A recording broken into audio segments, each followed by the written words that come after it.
Bismillahirrahmanirrahim. Alhamdulillahirabbil alamin wa bihi nasta'in ala umurid dunya waddin. Wassalatu wassalamu ala asrafil anbiya'i wal mursalin sayyidina wa maulana Muhammadin wa ala alihi wa sahbihi wa barik wa sallim ajmain, amma ba'd. Puja dan puji syukur kita haturkan kehadirat Allah Subhanahu wa taala yang telah mana dengan hidayah, taufik dan hidayahnya kepada kita semua, sehingga kita pada malam hari ini dikumpulkan di majelis ta'lim wa dzikir Kamarul Muhibbin. Dan kita mendoakan, mengharapkan kepada Allah Subhanahu wa taala, kepada para habaib, para asatidz, guru-guru agama senantiasa diberikan kesehatan, keafiatan, dimudahkan segala urusan-urusannya, dikabulkan segala hajat-hajatnya, dijauhkan daripada mara bahaya, bala, wabah dan bencana. Amin amin ya rabbal alamin. Dan begitu pula kita berharap kepada Allah Subhanahu wa taala dengan perkumpulan kita pada malam hari ini di majelis ta'lim wa dzikir Kamarul Muhibbin, kita senantiasa diberikan kesehatan, keafiatan, rezeki yang luas, dimudahkan segala urusan-urusan kita, dikabulkan segala hajat-hajat kita, dijauhkan daripada mara bahaya, bala, wabah dan bencana. Amin amin ya rabbal alamin. Salawat dan salam tak lupa pula kita haturkan kepada junjungan kita Nabi besar Muhammad sallallahu alaihi wasallam beserta keluarga, zuriyah, sahabat dan pengikut ila yaumil qiyamah. Melanjutkan pembacaan kitab Ta'lim Muta'alim yang dikarang oleh Syekh Jannuji rahimahullah ta'ala wa nafa'ana bilumi bidarin. Amin. Wa ra'su fi tahsilil asya' jiddu wal himmah. Faman kanat himmatu hibja jamil kutubi Muhammadil Hasan waqtarana bidzalika jiddu wal mawajibatu fadhahir annahu yahfaju aksaraha aw nisfaha fa amma idza kanat lahu himmatun aliyah wa lam yakun lahu jiddun aw kana lahu jiddun wa lam yakun lahu himmah aliyah la yahsulu lahu illa ilmun kalim. Wa dzakara asy-syaikhul al-imam al-jalil al-ustad radidin Naisaburi fi kitab Maqarimil Akhlaq anna dal qurnain lam arada ayyusafira liyastawaliya alal masriq wal maghrib syawaral hukama wa qala kaifa usafiru li hadzal qadri minal mulki fa inna dunya qalilatun faniyah wa mulkud dunya amrun hakir falaysa hajan min uluin himmah faqala al hukama syafir liyahsula laka mulkud dunya wal akhirah faqala hadal hasan. Pokok dasar dalam meraih sesuatu adalah kesungguh-sungguhan dan keinginan atau cita-cita. Barang siapa yang mempunyai keinginan kuat untuk menghafalkan semua kitab karya Syekh Muhammad bin Hasan, dan hal itu disertai dengan kesungguh-sungguhan dan ketekunan, maka diprediksi dia akan mampu menghafal sebagian besar atau separuh daripada kitab itu. Sedangkan seseorang yang mempunyai keinginan atau cita yang tinggi namun dia tidak mempunyai kesungguhan, atau dia mempunyai hal itu namun tidak mempunyai keinginan atau cita-cita yang tinggi, maka tidaklah ia peroleh terkecuali ilmu yang sedikit. Keinginan, himmah dan cita-cita atau keinginan itu bisa diraih ketika seseorang mau bersungguh-sungguh, mau berikhtiar. Ketentuan dan ketetapan tetap kita serahkan kepada Allah Subhanahu wa taala. Keinginan, cita-cita seseorang dalam menuntut ilmu agama, Syekh Jannuji mencontohkan, mengisyaratkan sebagaimana menghafal karya daripada salah seorang daripada ulama yang bernama Syekh Muhammad Hasan. Syekh Muhammad Hasan ini banyak istilahnya mengarang kitab. Jadi Jahsy Jarnuji, seseorang itu akan mampu menghafalkan kitab daripada Syekh Muhammad bin Hasan jikalau ada cita-cita dan himmah, kesungguh-sungguhan. Cita-cita yang tinggi bagi orang yang masih berumur di bawah daripada 30-an, masih mampu untuk menghafalkan, ya, masih mampu untuk berkeinginan cita-cita yang tinggi. Jangan cita-cita sebagaimana cita-cita orang biasa, tapi keinginan dan cita-cita ditanamkan sejak dini, sejak awal, untuk meraih daripada kesuksesan baik dunia maupun akhirat. Amunnya nang sudah Tuhan ada juga keinginan cita-cita, kita salurkan keinginan dan cita-cita kita kepada orang yang di bawah daripada kita umurnya, daripada anak kita terapkan, kita usahakan bagaimana jangan sampai keinginan cita-citanya sebagaimana cita-cita orang yang biasa. Orang nang Tuhan memberikan semangat kepada yang muda. Kita lihat bagaimana cita-cita orang dahulu, ya. Mereka kadang ulamanya masyhur tapi anaknya banyak menjadi orang-orang yang alim, yang alamah. Tapi orangnya masih istilahnya orang tuanya tidak sebagaimana anaknya. Banyak kita melihat para ulama-ulama, para guru-guru kita, ya, kita nampak melihat daripada anak-anaknya keilmuan daripada orang-orang bawahannya, ya, cucu-cucunya. Tapi himmah mereka tidak menyurutkan, memberikan semangat kepada yang muda-muda. Ya, mereka mengajarkan kepada para salafun salih, mengajarkan kepada kita bagaimana cara mendidik daripada anak-anak, bagaimana cara mendidik orang-orang muda. Anak-anak mereka didik, ya, cucu-cucu mereka didik. Bahkan sampai marah pun mereka tidak mengeluarkan kata-kata yang tidak baik, kata-kata yang jorok atau kata-kata yang bisa menghanguskan atau menghancurkan cita-cita daripada anak cucu-cucu mereka. Bahkan mereka mengajarkan bagaimana ketika saking marahnya sampai sariknya kepada cucu atau anak-anak mereka ketika melihat daripada kebandelan atau kenakalan. Wajar seorang anak-anak tabiatnya nakal, wajar. Tapi mereka tidak sampai mengeluarkan kata-kata nang kada baik. Bahkan mereka mengajarkan sambil memarah itu seakan-akan mendoakan. Bagaimana salafun salih mengajarkan Allah yahdi, Allah yahfad. Mereka ketika marah mengutarakan doa kepada Allah Subhanahu wa taala. Allah yahdi, ya Allah berilah petunjuk. Allah yahfad, ya Allah berilah, peliharalah anak ini.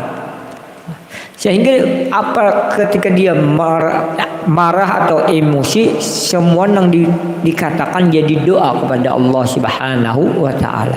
Sehingga anak-anak mereka, cucu-cucu mereka pun jadi orang yang sukses baik dunia maupun akhirat.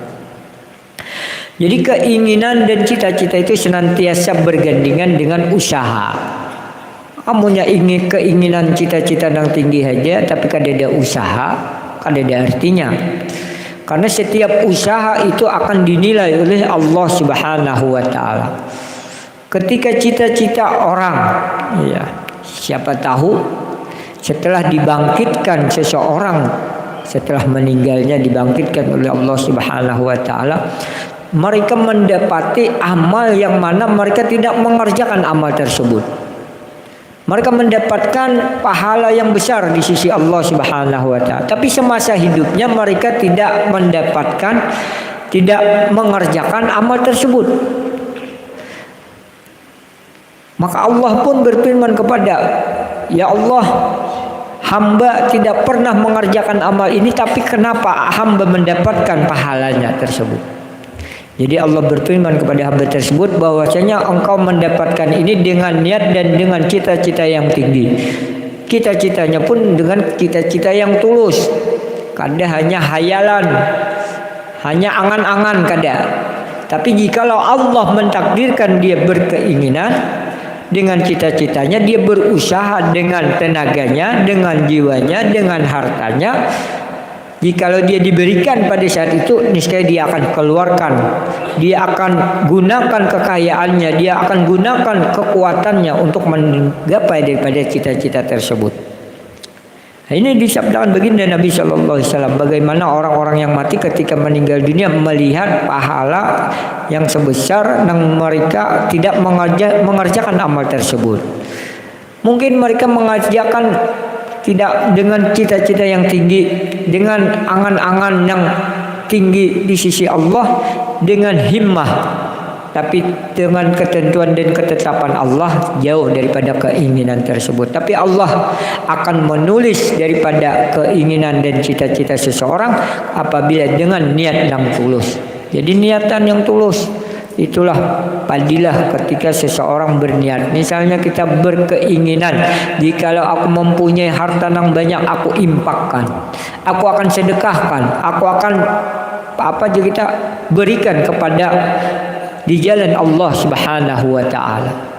Nah, ini mereka akan mendapatkan pahala sebagaimana jikalau dia memang diberikan Allah pada waktu itu harta yang banyak, dia keluarkan dengan niat yang tulus, dengan niat yang tulus. Allah pun akan menulis pahala orang tersebut sebagaimana niat seseorang tersebut. Jikalau orang amalnya pun banyak tapi tanpa ada niat, ya, tanpa ada dasar, tanpa ada, itu pun akan menjadi buih atau kada ada nilainya di sisi Allah Subhanahu wa taala. Kita beribadah misalnya dipenuhi dengan rasa ria, kita beribadah dengan rasa ujub, beribadah dengan rasa bangga diri dan sebagainya, maka amal tersebut pun tidak akan dinilai oleh Allah Subhanahu wa taala. Hadirin hadirat sekalian yang dirahmati Allah. Sedangkan seseorang yang mempunyai keinginan atau cita-cita yang tinggi namun dia tidak mempunyai kesungguh-sungguhan, dia tidak mempunyai hal itu namun tidak mempunyai keinginan atau cita-cita yang tinggi, maka tidaklah dia peroleh terkecuali ilmu yang sedikit. Ilmunya yang didapat sedikit, ya. Keinginan atau cita-cita yang tinggi namun kesungguh-sungguhan ikhtiarnya kadeda, kesungguh-sungguhannya kadeda, maka tiadalah yang dia dapat kecuali dengan ilmu yang sedikit. Himmah ada, kesungguh-sungguhan ada, tapi cita-cita kadeda. Giat bekerja, giat berusaha, giat beramal, tapi kadeda cita-cita. Itu pun akan mendapatkan sedikit daripada ilmu yang diberikan oleh Allah kepadanya. Disebutkan di dalam kitab Makarimul Akhlaq, Al-Ustadz Ruhuyuddin An-Nasaiburi mengepungkakan bahwasanya Kaisar Zulkarnain dikala hendak menaklukkan dunia timur dan barat, dia bermusyawarah dengan hukama, dengan para ulama. Apakah saya harus pergi untuk memperoleh kedudukan singgasana itu? Karena sesungguhnya dunia itu rendah dan fana. Kerajaan dunia itu merupakan suatu hal yang hina. Dengan demikian keinginanku itu bukan termasuk dari cita-cita yang luhur. Maka para hukama menjawab, pergilah Tuan demi memperoleh kerajaan dunia dan akhirat. Kaisar pun menjawab, inilah yang terbaik, inilah yang baik jawaban. Jadi Kaisar Zulkarnain ini mau menaklukkan daripada arah jihad dan timur, daripada masyrik dan barat. Beliau pun bermusyawarah kepada para hukama, para ulama pada masa itu, memusyawarahkan. Jadi antara umara dan hukama ini saling bermusyawarah. Kadang keinginan daripada para umara ini hanya menginginkan dunia, hanya menginginkan kekuasaan dan kerajaan kekaisaran yang ada di dunia. Dan dia Zulkarnain, dunia ini hina, dunia ini suatu yang fana, ya, satu permainan. Dan beliau pun bermusyawarah mendatangi para hukama, bertanya, mengajukan pertanyaan. Dan para hukama pun menganjurkan kepada Dzulkarnain, silahkan engkau mau menaklukkan, tapi dengan syarat taklukkan kekaisaran dunia dan akhirat. Menginginkan dunia dan akhirat. Jadi cita-citanya untuk mendapatkan akhirat, keridaan atau kesenangan, kenikmatan, kekaisaran yang ada di akhirat. Kalau kenikmatan, kekaisaran, kekuasaan yang ada di dunia ini, Dzulkarnain hina pana. Tapi kalau kekaisaran akhirat, kekuasaan di akhirat, itulah yang kekal abadi, yang akan dinikmati seseorang apabila niatnya dengan yang dimaksud dengan cita-cita yang tinggi.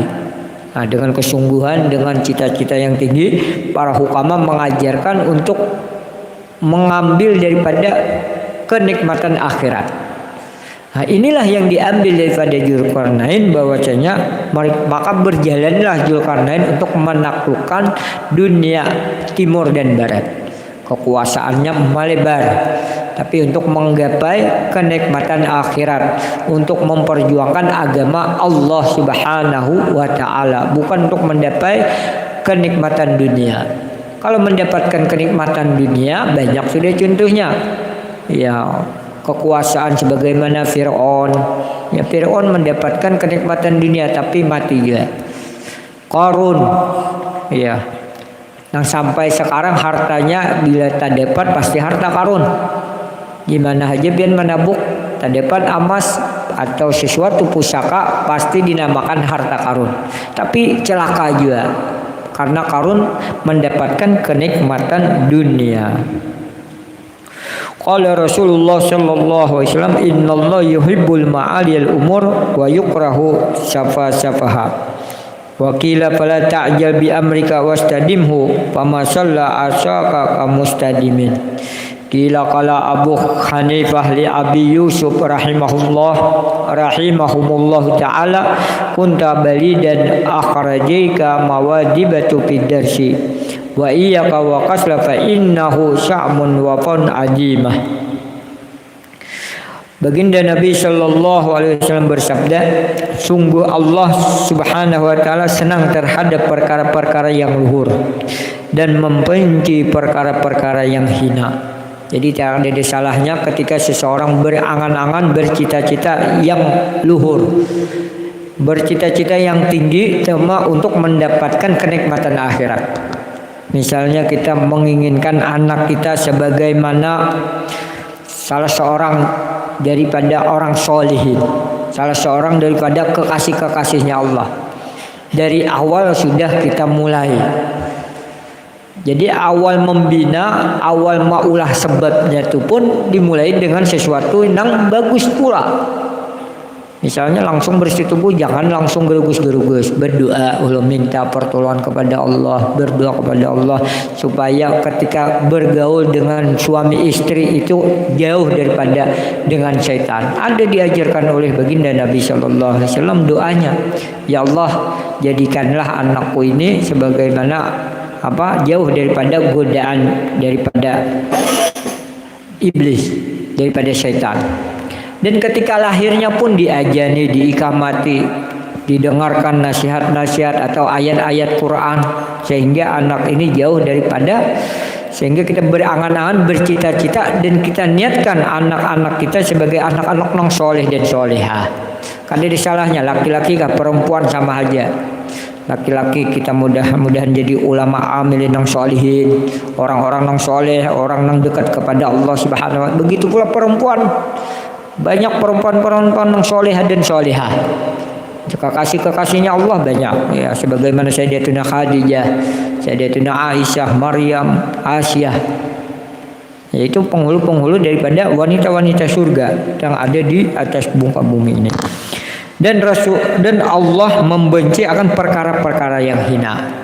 Modelnya kita ini berkeinginan cita-cita hendak sugih dunia aja. Keinginan sugih tapi di dalamnya terdapat bangga diri. Ketika kita diberikan kenikmatan lebih daripada Allah Subhanahu wa taala tapi hati kita masih rasa bangga diri, apa aja kita rasa sombong kepada orang lain, ya jangan. Nah, itu cita-cita yang hina. Kehendak sugih, hendak jadi penguasa, jadi pemimpin baik daerah maupun kota ataupun desa. Tapi niatan kita hanya untuk mendapatkan kenikmatan dunia. Ini cita-cita yang hina di sisi Allah Subhanahu wa taala. Ahli syair mengatakan, janganlah kamu tergesa-gesa terhadap urusanmu, namun tekunlah hal itu. Tidaklah lurus tungkatmu menyamai tekunnya seseorang. Jadi yang namanya tergesa-gesa itu kadang terjadi daripada orang setan, daripada bisik-bisik daripada setan.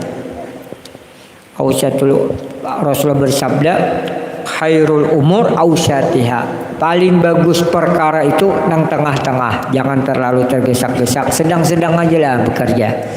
Cita-cita bekerja, berusaha sedang-sedang, jangan terlalu mengejar. Istilahnya kadang cukup waktu diberikan oleh Allah 12 jam untuk bekerja, untuk mencapai cita-cita kekayaan dunia.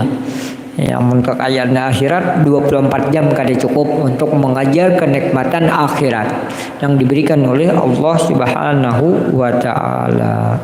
Qala Syekh Abu Nasrin As-Safari Ansari, insyaallah setengah bulan yang akan datang.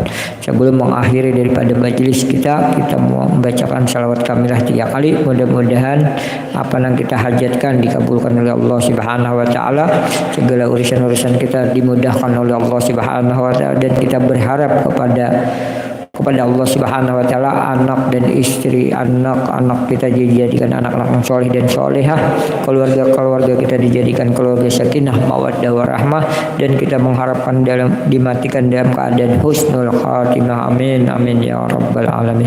Allahumma sholli sholatan kamilatan wa sallim salamatan Sayyidina Muhammadin alladhi tanhalu bihil uqadu wa tanfariju bihil qurabu wa tuqda bihil hawaidu wa tunalu bihil ragaibu wa husnul khawatim wa yustaqal gamamu biwajihil karim wa ala alihi wa sahbihi fi kulli lamhati wa nafasin bi'adadi kulli ma'luminak Allah